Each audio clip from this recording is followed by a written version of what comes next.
शुरुआत महाराष्ट्र से करेंगे। मुंबई में हमारे 3 रिपोर्टर्स मौजूद हैं, मौसमी सिंह, पीयूष मिश्रा, ऋत्विक भालेकर। हमारे 3 सहयोगी हमारे साथ जुड़ रहे हैं।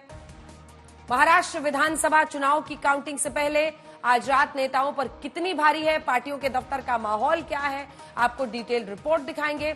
उससे पहले महाराष्ट्र विधानसभा चुनाव को लेकर हमारी रिपोर्ट देखिए। हमें पूरा विश्वास है कि हमें बहुमत प्राप्त होने जा रहा है।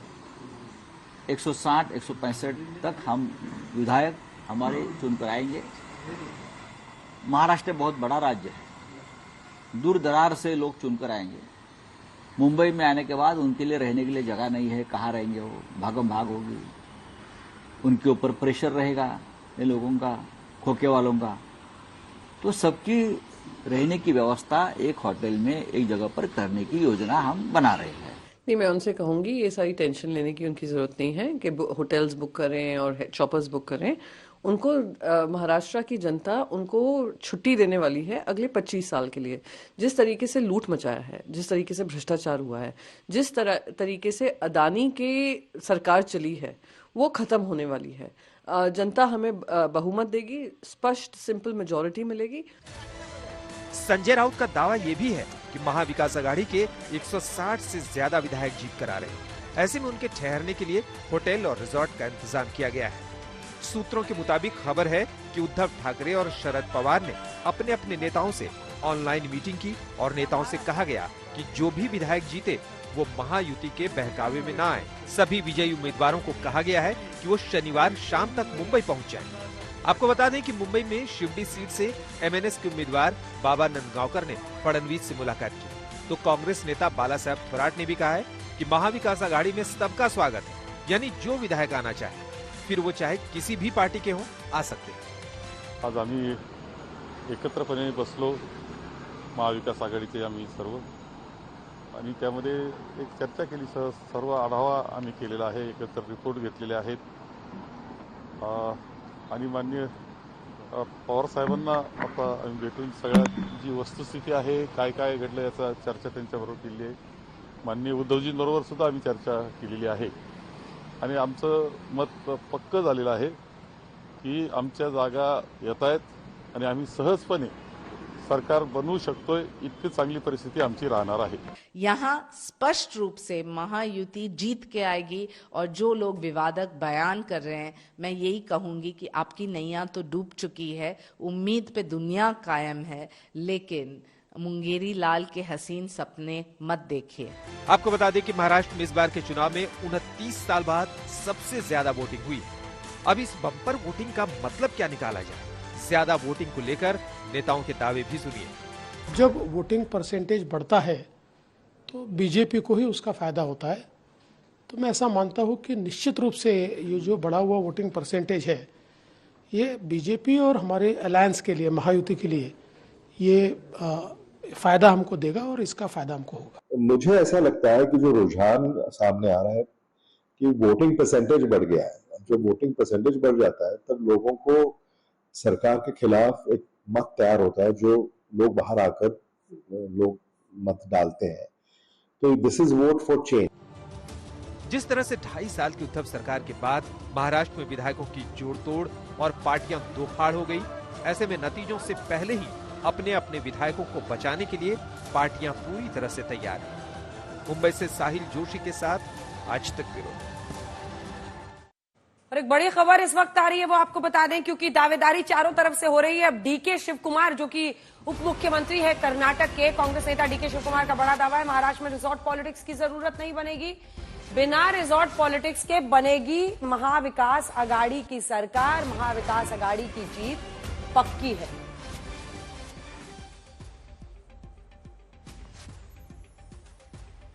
हमारे 3 सहयोगी इस वक्त हमारे साथ जुड़ रहे हैं, सीधा चलते हैं उनके पास। मौसमी सिंह इस वक्त हमारी सहयोगी शरद पवार के घर के बाहर से हमारे साथ जुड़ रही है, शिवसेना भवन से ऋत्विक भालेकर हैं और पीयूष मिश्रा सीएम आवास मुंबई से हमारे साथ जुड़ रहे हैं। सबसे पहले आपके पास आते हुए देखिए, क्योंकि पीयूष, जो तस्वीर बनती हुई दिख रही है वो बहुत दिलचस्प है। इस बार 29 साल बाद ऐसी छप्पर वोटिंग को लेकर, और वो भी उसमें आप देखिए कि लगभग 50 ऐसी सीटें हैं जहां पर महिलाओं ने ज्यादा प्रतिशत उनकी वोटिंग है पुरुषों से।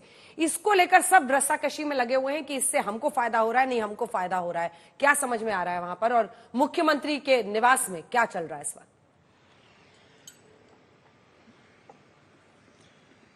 जी बिल्कुल अंजना, जैसा आपने बताया कि इस बार छप्पर फाड़ जो है वोटिंग हुई है और 65% से ज्यादा 30 साल के बाद लोगों ने बढ़ चढ़कर जो है वो चुनाव प्रक्रिया में हिस्सा लिया है। उसका एक कारण ये बताया जा रहा है महायुति की तरफ से कि जो महिलाएं हैं वो काफी खुश हैं कि लड़की बहना योजना से उनको काफी फायदा हुआ है, और ना सिर्फ उन्होंने बल्कि उन्होंने अपने परिवार के लोगों को भी उत्साहित किया कि वो भी आकर काफी भारी मात्रा में वोट डालें। उसके बाद दूसरा बड़ा ये कारण महायुति को ये लगता है कि जिस तरह का काम सरकार ने किया उससे लोग काफी खुश हैं। और तीसरा एक चीज और जो बीजेपी के कुछ नेताओं से हमने बात की तो उनको ये लग रहा है कि 2024 लोकसभा चुनावों में लोगों को ये लग रहा था कि 400 पार का नारा है और पीएम नरेंद्र मोदी की छवि पर लोग तो वोट करेंगे ही, उनको जिताएंगे ही, तो लोग भारी मात्रा में निकलकर उन्होंने वोट नहीं किया था। लेकिन इस बार बीजेपी ने एक रणनीति बनाई कि लोगों से ये कहा जाए कि वो ज्यादा से ज्यादा मात्रा में निकले और वोट करें अगर वो चाहते हैं बीजेपी की गुड गवर्नेंस वाली सरकार। ये बीजेपी के कुछ नेताओं का दावा है। मैं इस वक्त बहुत महत्वपूर्ण जगह पर मौजूद हूं अंजना, मैं एक बार तस्वीर भी आपको दिखाऊं। ये देखिए दिल्ली का मालाबार हिल्स है और यहीं पर है मुख्यमंत्री निवास वर्षा बंगलो, जिसमें इस वक्त एकनाथ शिंदे मौजूद हैं। कल उन्होंने कुछ नेताओं से, अपने जो करीबी नेता हैं उनसे मुलाकात भी की। और इस हिल्स की बात करें तो देखिए यहाँ पर चढ़ाई भी है और यहाँ पर उतार भी है। यहाँ तक पहुंचने के लिए आपको चढ़ाई चढ़नी होगी और उसके बाद ढलान से उतरकर जब आप जाएंगे तब मुख्यमंत्री निवास आता है। और इस पूरे चुनाव के दौरान हमने काफी उतार चढ़ाव इस चुनाव में हमने देखा अंजना। और एकनाथ शिंदे जो खुद बगावत कर उद्धव ठाकरे से बीजेपी के साथ आए और उसके बाद फिर जो है उनकी सरकार बनी, वो मुख्यमंत्री बने, उनके लिए परेशानी का सबब बागी हो गए हैं। महायुति में लगभग 31 ऐसे कैंडिडेट्स हैं जो बागी हैं, इनमें से 7 ऐसे हैं जो एक ही पार्टी के हैं और 24 सीटें ऐसी हैं अंजना जहां पर महायुति के अलग अलग गठबंधन पार्टियों के बागी हैं। तो ये कहीं ना कहीं का चिंता का सबब है। और इसीलिए चाहे बीजेपी हो, चाहे एकनाथ शिंदे की पार्टी हो, शिवसेना, चाहे अजित पवार की एनसीपी हो, इन्होंने उन सभी नेताओं से संपर्क साधना भी शुरू कर दिया है जो बागी हो गए थे और पार्टी के खिलाफ जाकर उन्होंने चुनाव लड़ा था। तो कल शाम तक इस वक्त हमको जरूर पता चल जाएगा अंजना कि कौन इस मालाबार हिल्स पर चढ़कर उतरता है और सामने जो घर सजा हुआ है वहां पर उसकी एंट्री होती है। बिल्कुल, जो घर सजा हुआ है उसमें किसकी एंट्री होगी।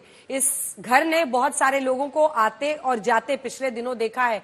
मौसमी सिंह, आपके पास आते हुए, क्योंकि देखिए ऐसा माना जा रहा है पिछली दिवाली तक परिवार में चाहे कुछ भी हो जाए दिवाली एक साथ मनाई जाती थी, लेकिन जब बारामती में सुप्रिया सुले के सामने अजित पवार ने सुनेत्रा पवार को उतार दिया, उसके बाद शरद पवार और अजित पवार के रिश्ते अब पारिवारिक रूप से भी एकदम कटु हो गए और तभी उन्हीं के भतीजे युगेंद्र पवार को बारामती में उतार दिया गया।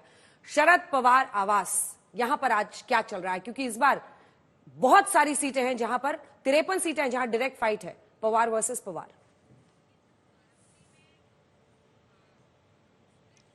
जी बिल्कुल, देखिए अंजना, हम लोग एनसीपी के दफ्तर के बाहर खड़े हुए हैं और जाहिर तौर पे कहा जा रहा है कि कहीं ना कहीं जहां शरद पवार का जिक्र आता है तो अजित पवार की भूमिका का भी जिक्र होता है कि किस तरह से वो किंग मेकर की भूमिका में नजर आ सकते हैं। लेकिन जो जिक्र आपने किया कि जो शरद पवार और अजित पवार दोनों गुटों के बीच में पारिवारिक रूप से भी रिश्तों में खटास आई है, वो इस बात की तस्दीक करते हैं अंजना कि किस तरह से ये बहुत एक साख की, वजूद की और वर्चस्व की लड़ाई शरद पवार और अजित पवार के लिए है। जहां अजित पवार किंग मेकर की भूमिका में आएंगे या नहीं, ये सवाल खड़े हो रहे हैं। उनकी भविष्य की राजनीति और एग्जिस्टेंस पर भी सवाल खड़े होंगे नतीजों से। वहीं दूसरी तरफ शरद पवार जो है एक तरीके से जो एनसीपी पेट्रियार्क है, उन्होंने इशारों में कहा है कि अब वो आगे चुनाव नहीं लड़ना चाहते। तो एक तरीके से क्या ये उनका एक तरीके से सबसे बड़ा और आखिरी चुनावी रण होगा, इस पर ये भी वोटरों के दिमाग में कहीं ना कहीं चल रहा होगा।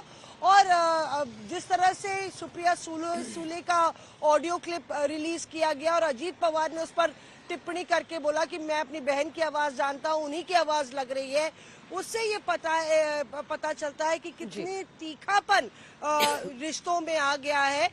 तो देखना ये होगा कि आखिर दोनों तरफ का गुट किस तरह से पटकथा लिखता है, सत्ता में वापसी होती है, क्या शरद पवार कर पाते हैं, क्या और इस पर सबकी नजर रहेगी, क्योंकि उनको एक्स फैक्टर और इम्पोर्टेंट फैक्टर खुद देवेंद्र फडणवीस ने मेरे इंटरव्यू में कहा कि शरद पवार का कद यहाँ बहुत बड़ा है। और जब शरद पवार जी से मैंने ये पूछा तो उन्होंने, शरद पवार ने खुद कहा कि देखिए मैं चुनाव अब नहीं लड़ूंगा, ये मैंने ठान लिया है, लेकिन पार्टी के लिए काम करूंगा। मैंने पलट के पूछा कि आप ये वाला कार्ड हर बार खेलते हैं चुनाव में कि अब चुनाव नहीं लड़ूंगा, तो उन्होंने कहा कि ऐसा कुछ कार्ड नहीं है, स्ट्रैटेजी है, मैं चाहता हूं पार्टी के लिए मैं काम करूं।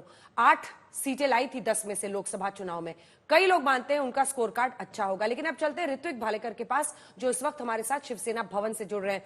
ये कौन सा शिवसेना भवन है मुंबई वाला ऋत्विक? ये शिंदे जी वाला या उद्धव जी वाला? क्योंकि वहां पर भी जबरदस्त फेस टू फेस लड़ाई है।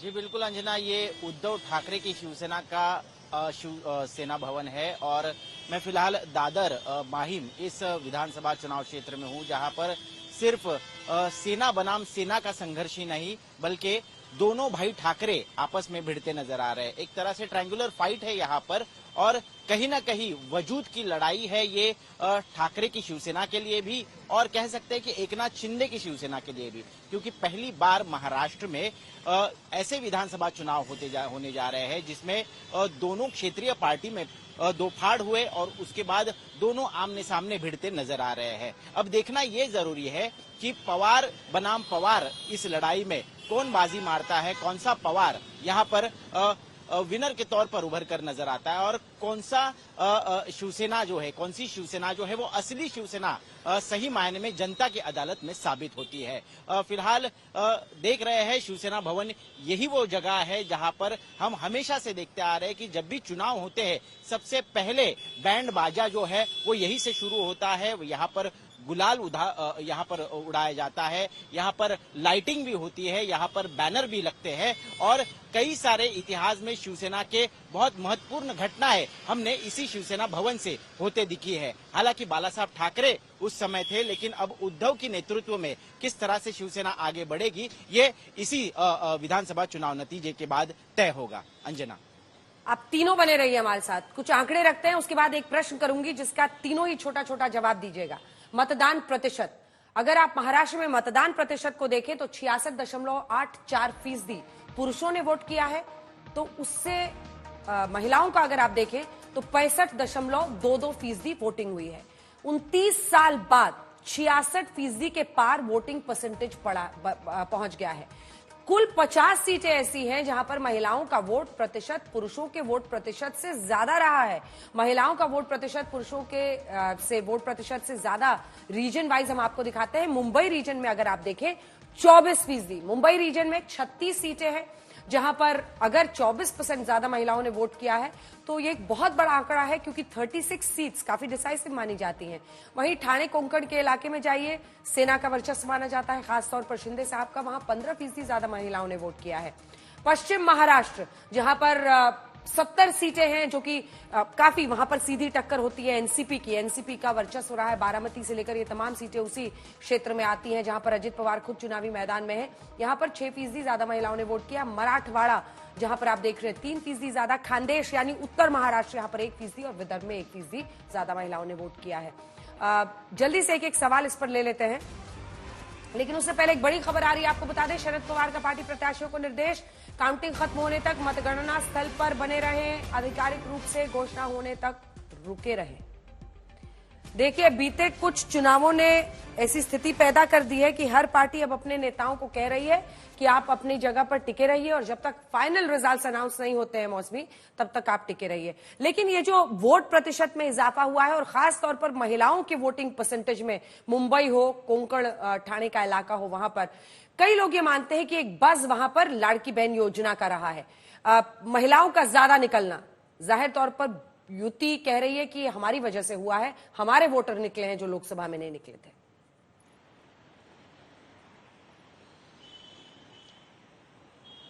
बहुत अच्छा लगता है ये सुन के अंजना की कम से कम वोटरों में महिलाओं का बोलबाला है और उतना ही प्रतिनिधित्व सियासत में भी हो। पर जो जिक्र आप कर रहे हैं वो काफी क्रूशल और क्रिटिकल फैक्टर हो सकता है महिला वोट, और जिस तरह से जो प्रतिशत बढ़ा है वो डिसाइडिंग फैक्टर हो सकता है। दोनों ही तरफ ने जो है महिलाओं को लुभाने की कोशिश की है। यहाँ पे 2100 देने का वादा किया है अगर एकनाथ शिंदे ने, तो दूसरी तरफ महा लाड़की बहन के बनाम महालक्ष्मी योजना जो है उसका ऐलान कांग्रेस ने किया है, एमवीए ने, तो और 3000 देने का वादा किया है। तो बहुत दिलचस्प है क्योंकि तमाम फ्री बस योजना भी कांग्रेस कह रही है कि बस में टिकट फ्री होगा महिलाओं का। तो एक तरीके से ये रियलाइजेशन पॉलिटिकल पार्टीज को हो गया है कि महिलाओं का वोट बैंक जो है बहुत ही क्रूशियल होता है, क्रिटिकल लेकिन इसी के साथ संदेश बढ़ा है कि प्रतिनिधित्व भी महिलाओं का बढ़ाइए, जैसे यहाँ पर बराबरी का प्रतिनिधित्व इस वक्त चल रहा है स्क्रीन पर। जल्दी से ऋत्विक और आपके पास आते हुए पीयूष, एकदम छोटा छोटा सा जवाब दीजिएगा मुझे 2 लाइन में। ऋत्विक, आपको बस दिखा ग्राउंड पर लाड़की योजना का? दूसरा प्रश्न, रिजॉर्ट पॉलिटिक्स की शुरुआत तो हो चुकी है, अभी से संजय राउत कह रहे हैं कि हम होटल में रखेंगे और शरद पवार कह रहे हैं जब तक फाइनल रिजल्ट नहीं मिलता हिलना मत।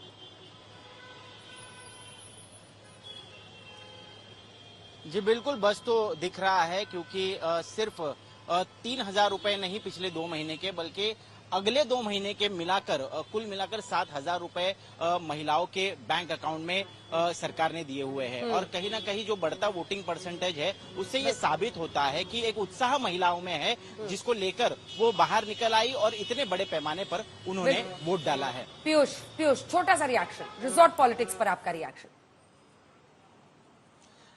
जी देखिए, रिजॉर्ट पॉलिटिक्स तो हम पिछले कई समय से सालों से देख रहे हैं कि कैसे पार्टीज जो है उसमें इन्वॉल्व होती हैं, लेकिन जो प्रश्न जो जिस पर आपने ज्यादा फोकस किया वो महिलाओं का। हमने कई सारी रैली में सुना था अंजना, जिसमें प्रधानमंत्री खुद बोल रहे थे कि अगर महायुति की सरकार बनती है तो उसमें सबसे ज्यादा प्रतिनिधित्व जो है वो महिलाओं का होगा। उसी के साथ साथ पिछले कुछ समय से चाहे वो महाविकास अघाड़ी हो या महायुति हो, उन्होंने ज्यादा फोकस वुमेन सेंट्रिक पॉलिसीज पे किया। और महिलाओं के साथ सबसे अच्छी बात यह है कि अगर एक महिला घर से निकल रही है तो अपने साथ और महिलाओं को लेकर आती है। दूसरी चीज एक और जो हमको कई बार सुनने को मिला वो ये कि महिलाओं ने इस बार अपने परिवारजनों को भी प्रोत्साहित किया कि वो भी निकले भारी संख्या में वोट डालने के लिए। तो जो आंकड़ा 2024 में था उससे बड़ा इसीलिए है क्योंकि महिलाओं का रोल ज्यादा रहा। और ये देखिए ना 66% वोटिंग भी इस बार हुई है। आप तीनों का बहुत बहुत धन्यवाद, वक्त मुझे इतनी की इजाजत देता है। आप लोग डटे रहिए वहां पर, कल सुबह 6 बजे से सबसे तेज कवरेज आप आज तक पर देखेंगे नतीजों के।